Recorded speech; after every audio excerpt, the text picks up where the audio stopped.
Se těším na neděli, až zase v novinách vyjdou ty báječný recepty. Hele, myslíš ty taky někdy na něco jiného, než pořád na to jídlo?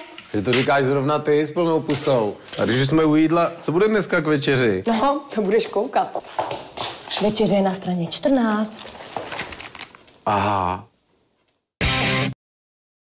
Ježíš, kdo to zase je? Tady si člověk ani v klidu nemůže pálit tuky.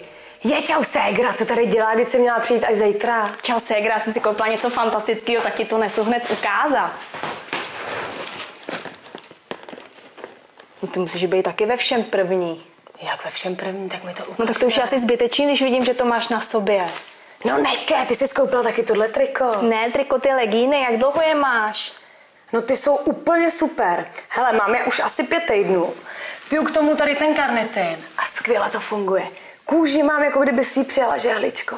Výborný. Jo a v pase, o 6 centiáků míň. Počkej, ty máš taky. No jasně, teď jsem si akorát vyzvedla na poště. A jaký jsi koupila? V e-shopu mají 5 druhů. No já jsem si koupila ty dlouhý dafne, abych měla do fitka. Je, ukáž, ty máš i ten leták. Ty, to je skvělý. Já bych si totiž chtěla koupit ještě jedny, víš. Hele, s těmahle jsem celou týdě dala pá. A oni totiž fungují jako funkční prádlo skvěle, tak bych je měla na sport. Koukám, že kam nemůže četla, strčí švagrovou, čau Jíťo. Neměla si přijít zdržovat to až zítra. Počkej, vůbec nevím, čo nový. Máš ty dupačky. Hele, nechci zase ty svý keci, taky nemusíš vidět všechno, ne? Počkej, super panáček. No to se mi snad zdá, on mi to vypil. Tak to ti teda nezávidím tu noc.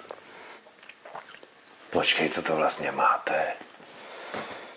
Tak to je super.